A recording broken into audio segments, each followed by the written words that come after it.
Hello दोस्तों, स्वागत है आप सभी लोगों का एक बार फिर से इस नए यूट्यूब वीडियो लेक्चर में। दोस्तों, लास्ट लेक्चर में हमने नोटिस कंप्लीट किया और आज का टॉपिक है हमारा एजेंडा। तो जब हम बात करते हैं एजेंडा, तो एजेंडा का मतलब होता है list of transaction which is transacted at the meeting. Agenda means statement containing the item to be discuss at the meeting. तो एजेंडा एक लिस्ट होता है उन टॉपिक्स की जिन टॉपिक्स पे हम मीटिंग में बात करने वाले होते हैं। और एजेंडा जो होता है वो हमेशा नोटिस के साथ में भेजा जाता है। और एजेंडा प्रिपेयर कौन करता है? Secretary.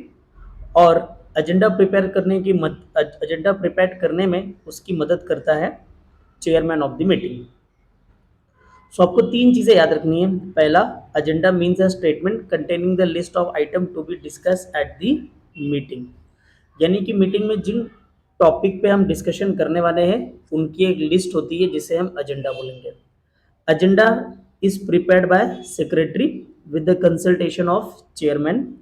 An agenda is sent along with notice of the meeting.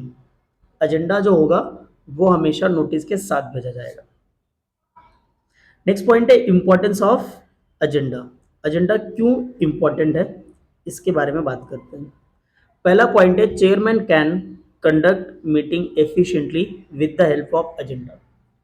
तो एजेंडा का मतलब होता है कि उसके पास एक लिस्ट आ जाती है कि मुझे किन किन टॉपिक पे डिस्कशन करवाना है, मीटिंग को कैसे आगे बढ़ाना है।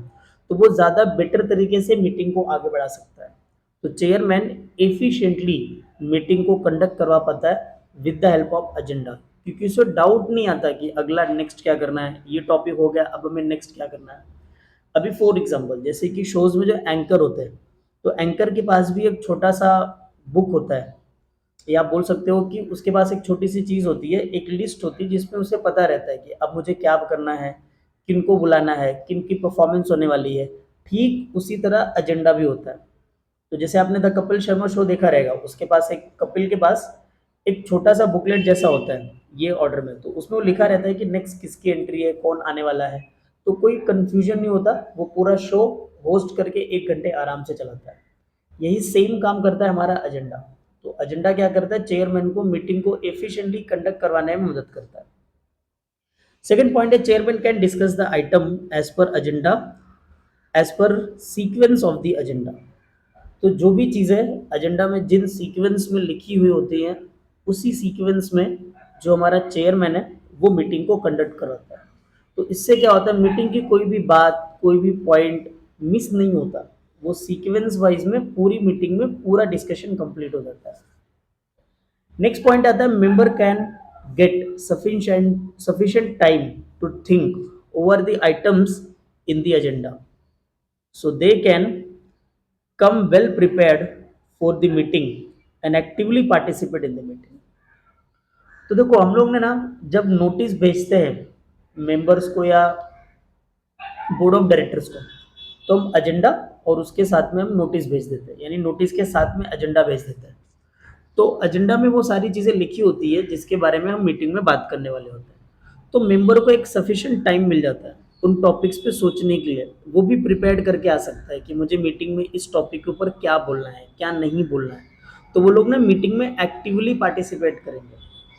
फॉर एग्जाम्पल, जैसे मैं आपको बोलूँ कि कल एक प्रोग्राम है और वो प्रोग्राम का सारा डिटेल मैं आपको बता दूँ कि आपको गाना है, आपको डांस करना है, आपको स्पीच स्पीच देनी है, तो आप उसी तरीके से प्रिपेयर्ड होके आओगे।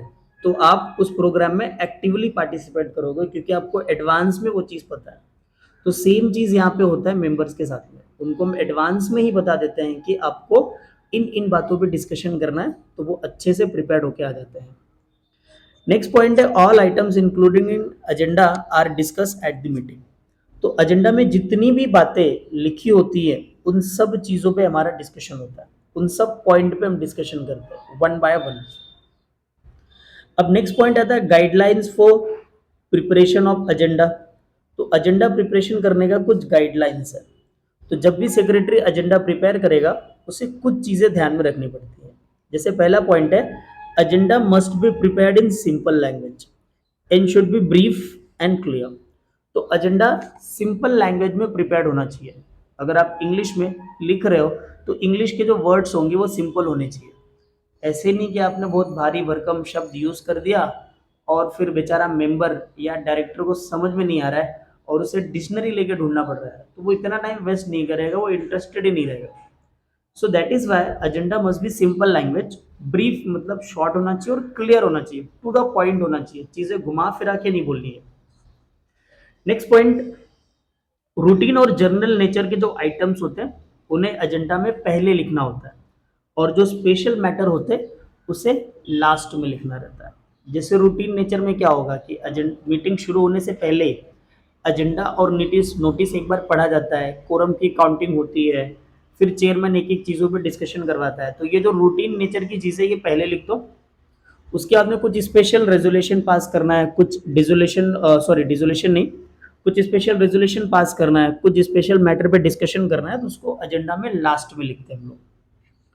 उसके बाद में जो सिमिलर टाइप के मैटर्स होंगे उनको हम एक जगह लिख देते हैं प्रॉपर सीक्वेंस में। सिमिलर काइंड ऑफ जो ट्रांजेक्शन होने उसको एक जगह सीक्वेंस में लिख दो ताकि कोई कंफ्यूजन ना हो। Last point is, all items included in agenda must be with in the scope of the meeting.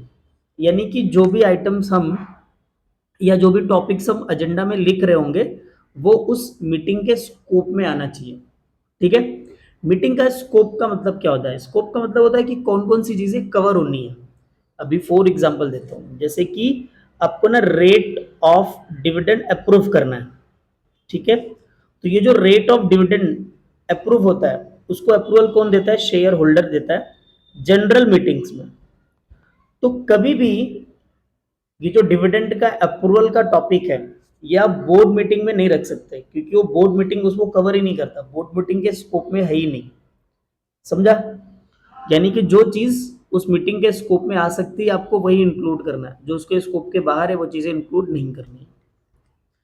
अब हम बात करेंगे टाइप ऑफ एजेंडा की। So there are two types of agenda. First one is bare statement agenda और second one is draft minute agenda. तो bare statement agenda जो होता है वो ब्रीफ में होता है, चीजें बहुत ही शॉर्ट में लिखी होती हैं। और ड्राफ्ट मिनट जो एजेंडा होता है वो डिटेल्ड में होता है। और ये जो ड्राफ्ट मिनट एजेंडा होता है इससे हम मिनट्स आसानी से प्रिपेयर कर सकते हैं क्योंकि इसमें चीजें डिटेल में लिखी होती हैं। तो चलिए नेक्स्ट टॉपिक की बात करेंगे।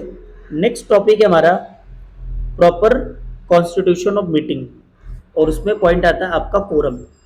तो कोरम बहुत ही एसेंशियल चीज होती है या एसेंशियल कंडीशन है मीटिंग वैलिड होने के लिए, क्योंकि कोरम का मतलब होता है मिनिमम लोग। याद रखना, मिनिमम लोग।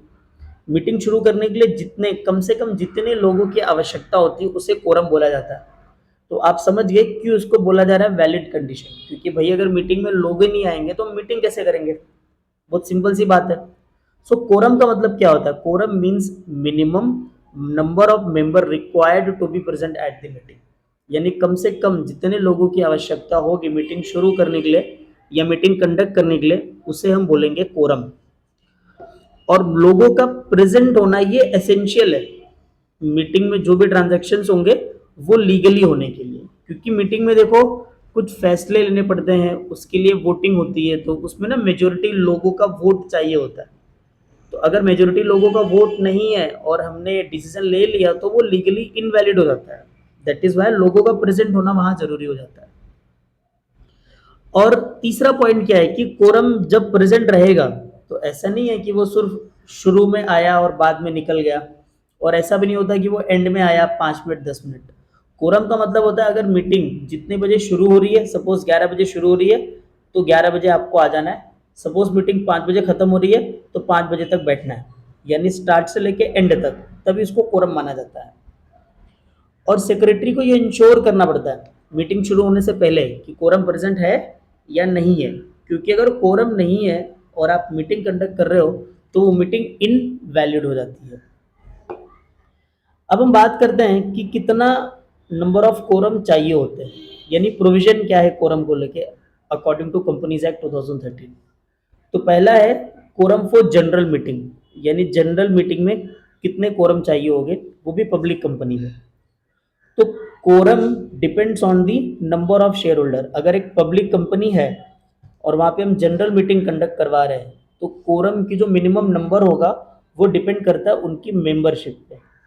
ये आपको यहाँ पे क्लियरली दो कॉलम में बताया हुआ है, पहला नंबर ऑफ शेयर होल्डर, दूसरा मिनिमम नंबर ऑफ पीपल यानी कि कोरम।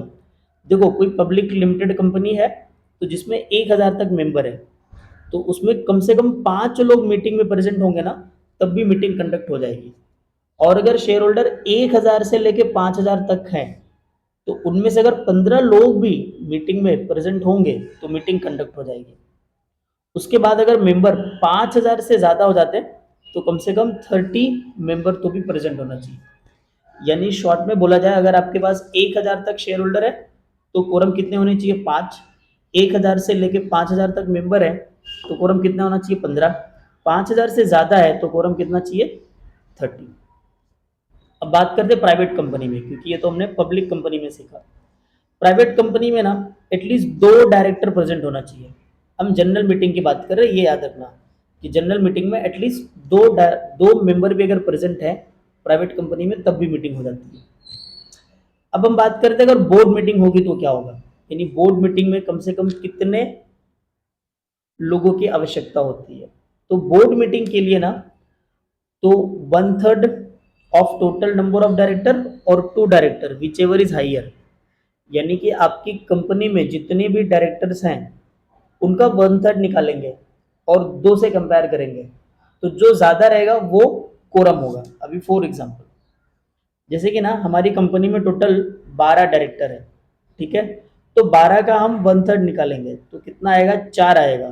तो अब इसको कंपेयर करेंगे 2 और 4, विच एवर इज हाइयर बोला है, तो 4 ज़्यादा है तो 4 कोरम चाहिए, यानी 4 लोग प्रेजेंट होने चाहिए। सपोज किसी कंपनी में 3 डायरेक्टर है, अब 3 डायरेक्टर का आप 1/3 निकालो तो आंसर कितना आएगा? 1 आएगा।